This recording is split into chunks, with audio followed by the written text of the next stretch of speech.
말씀의 제목은 화려함보다 중요한 것입니다. 화려함보다 중요한 것이라는 말씀의 제목으로 오늘 함께 새벽 말씀 나누도록 하겠습니다. 오늘 우리는 이 말의 홍수 속에서 살아가고 있습니다.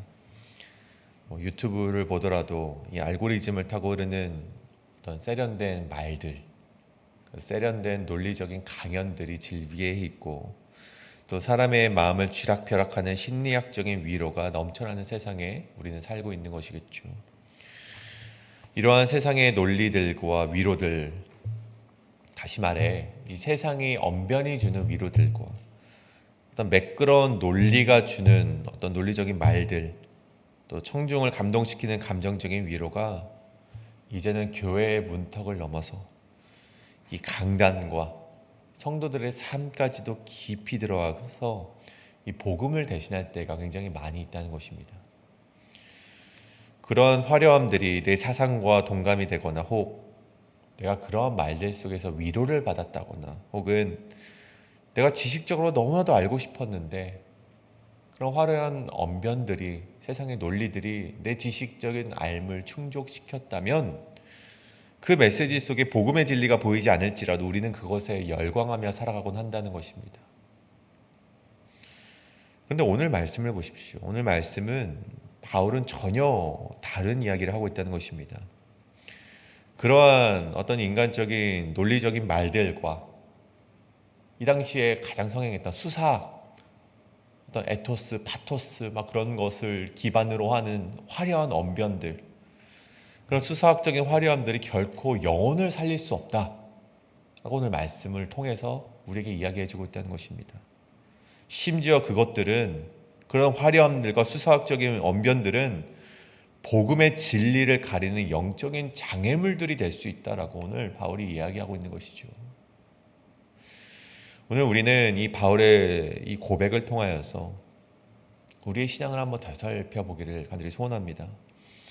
우리의 신앙의 뿌리가 그런 세상의 화려한 언변 속에 있는지, 화려한 말들과 세상이 말하는 철학적인 논리 가운데 있는 것인지, 아니면 정말 우리가 어제 목사님과 함께 나누었던 십자가의 도, 그 역설의 진리, 십자가의 복음 가운데 있는 것인지, 오늘 함께 바울의 말씀을 통하여서 우리의 삶을 되돌아볼 수 있는 이 시간 되시길 간절히 소원합니다. 특별히 오늘 두 가지로 함께 나누어 볼 텐데, 오늘 말씀의 첫 번째는 화려한 언변으로 가려진 복음을 사수해야 한다입니다. 화려한 언변으로 가려진 복음을 사수해야 한다. 1절 말씀입니다. 형제들아, 내가 너희에게 나아가 하나님의 증거를 전할 때 말과 지혜의 아름다운 것으로 아니하였나니 라고 되어 있습니다.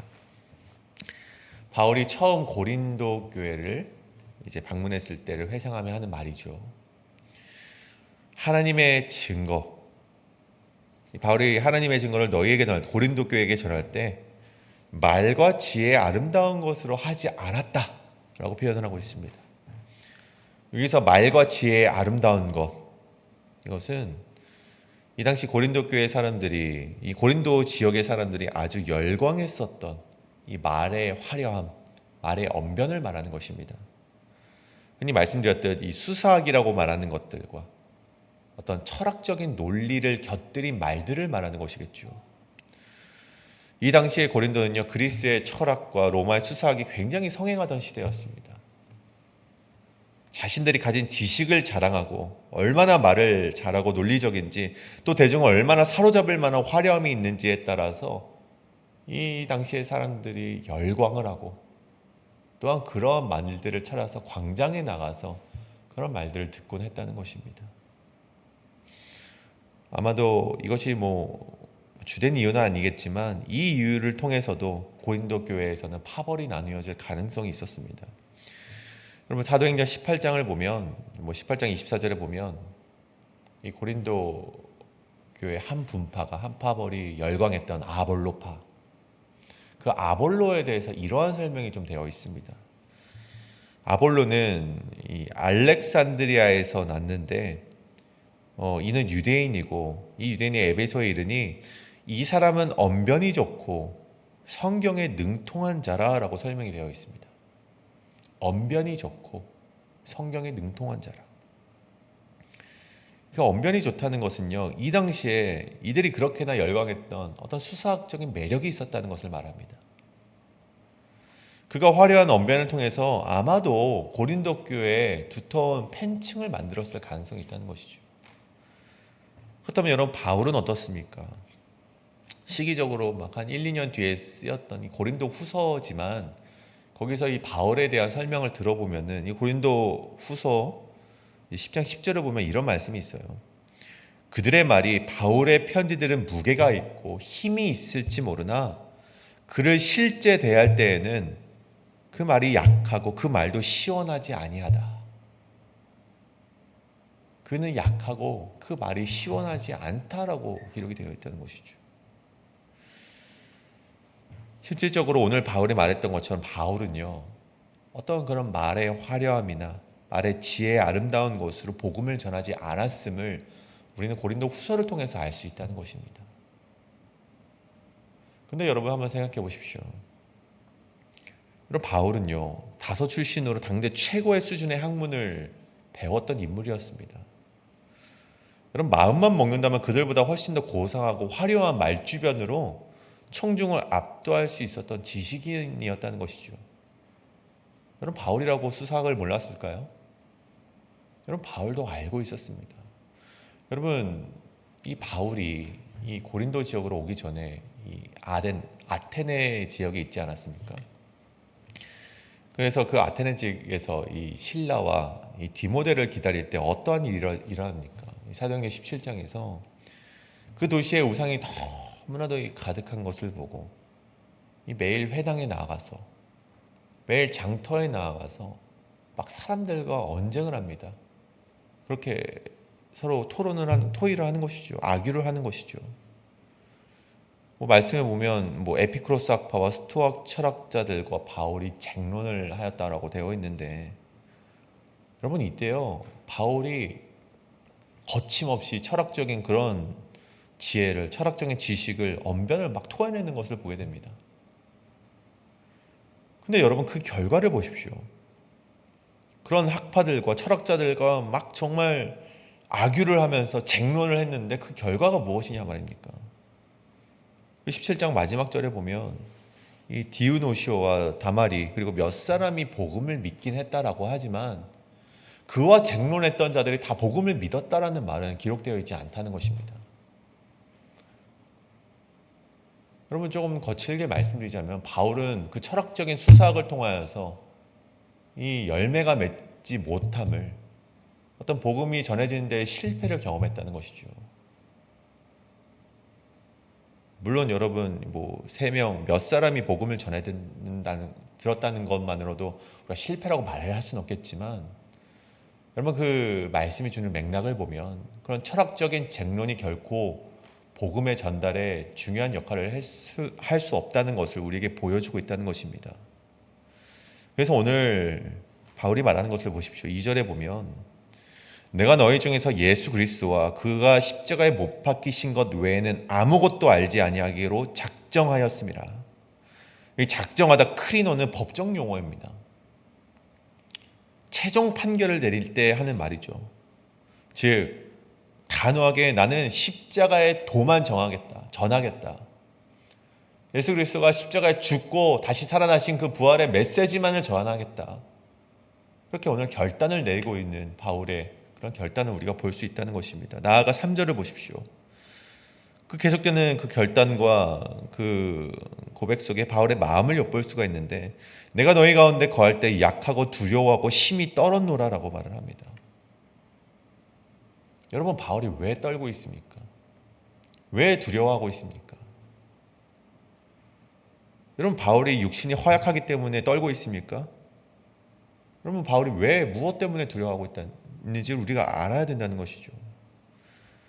여러분, 고린도에 오기 직전에 아테네에서 실패를 경험하면서 혹 이곳에서도 자신이 그러한 복음의 전달을 실패하며 또다시 되풀이되지 않을까, 그것을 걱정하고 두려워하고 떨렸다는 것입니다.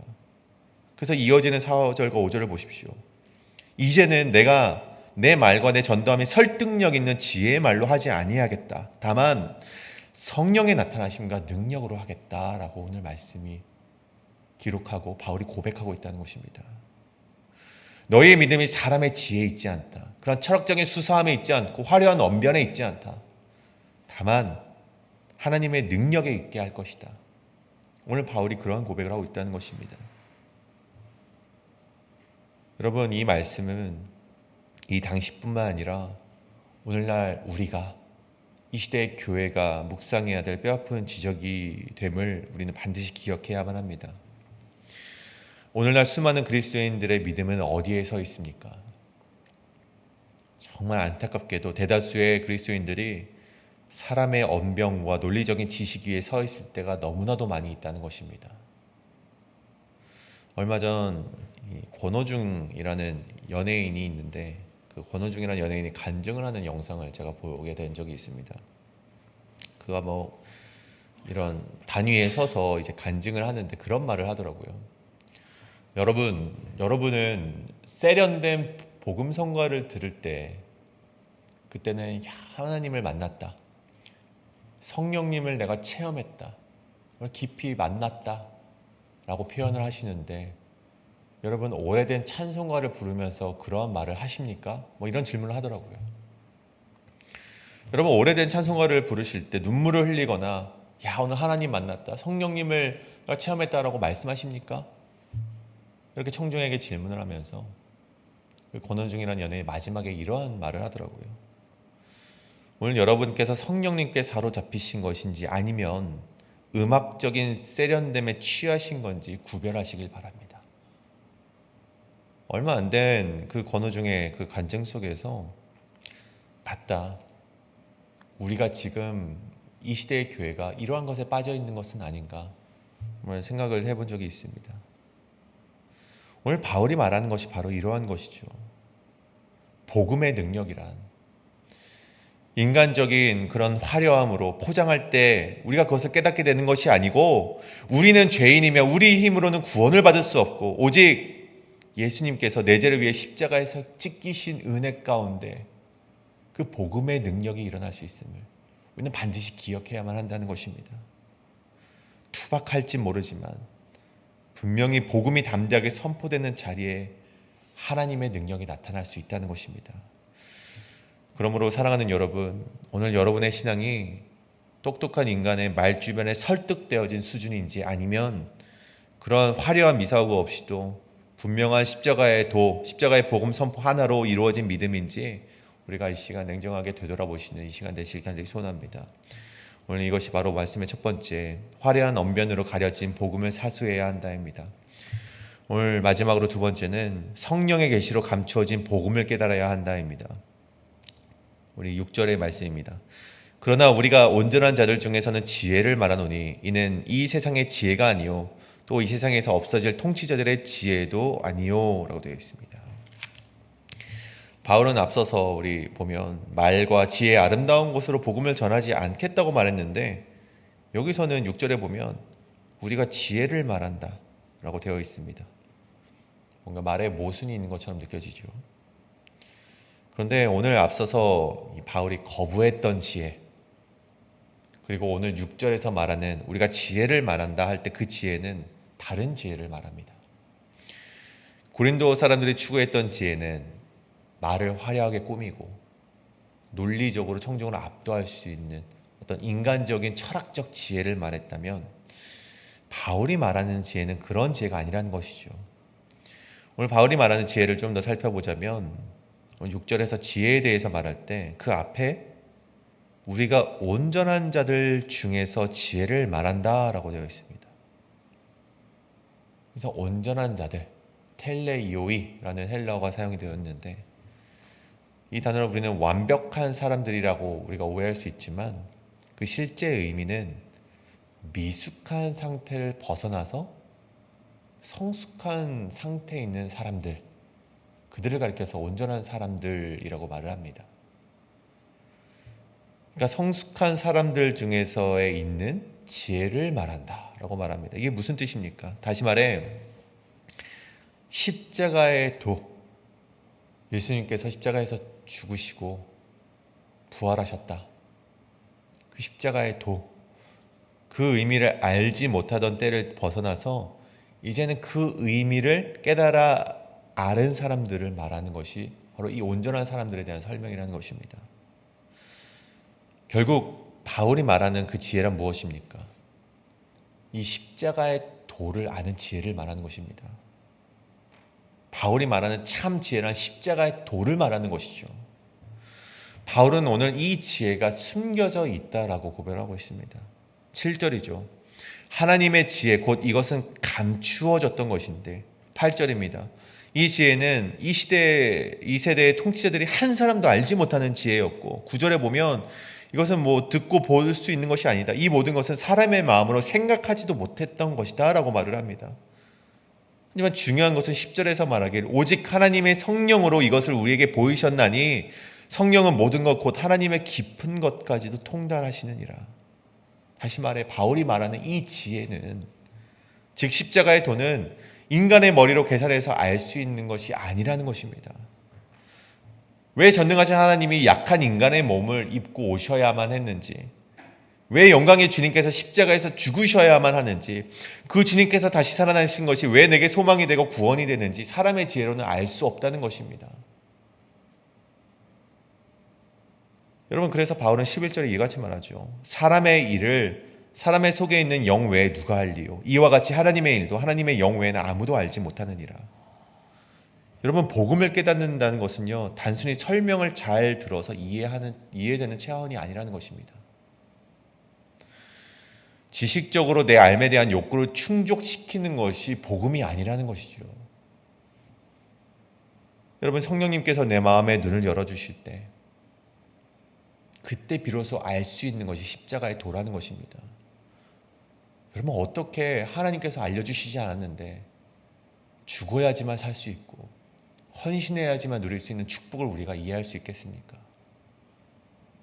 여러분, 어떻게 죽어야지만 승리할 수 있는 크고 놀라운 그 진리를 성령님께서 알게 하시지 않았음에도 우리가 알 수 있겠습니까? 여러분, 우리는 하나님께서 알려주시지 않으면, 우리에게 그 말씀을 조명해 주시지 않으면 절대로 알 수 없다는 것입니다. 오직 내가 오랜 시간 풀리지 않았던 인생의 문제를 주님께 내어드리고, 그리고 우리가 하나님께만 그 지식을, 이제는 내가 인간적인 지식을 내려놓고 하나님의 지혜를 알길 원하는 그런 마음으로 간절하게 나아갈 때 비로소 하나님께서는 우리에게 그 말씀을 깨닫게 하시고 십자가의 도가 얼마나 능력이 있는 정말 진리인지를 우리에게 알려주실 수 있다는 것입니다. 사랑하는 여러분, 우리에게 필요한 것은 무엇입니까? 그런 화려한 언변을 통하여서 얻게 되는 그러한 진리입니까? 여러분, 우리에게 필요한 것은 성령님께서 우리가 그 복음의 깊이를, 십자가의 도를, 그 지혜를 깨닫게 하시는 은혜가 우리에게 간절히 필요한 줄로 믿습니다. 오늘 우리의 믿음이 사람의 지혜 위에 서 있지 않기를 간절히 소원합니다. 성령님께서 열어주신 그 십자가의 도, 십자가의 복음 위에 우리의 신앙이 서 있으시기를 간절히 소원합니다. 오늘 우리가 이 말씀을 붙들고 함께 기도하기를 원합니다. 우리가 시간 기도하실 때, 주님, 우리의 믿음이 사람의 지혜와 화려한 말 위에 서 있지 않게 하시고 오직 십자가의 복음과 성령의 능력 위에 서 있게 하여 주시옵소서 기도하시고, 성령님께서 우리의 마음의 눈을 열어주셔서 감추어진 하나님의 지혜인 십자가의 도, 십자가의 복음을 더 깊이 깨닫는 은혜가 있게 하여 주시옵소서라고 이 시간 함께 기도하며 나아가시겠습니다. 기도합니다.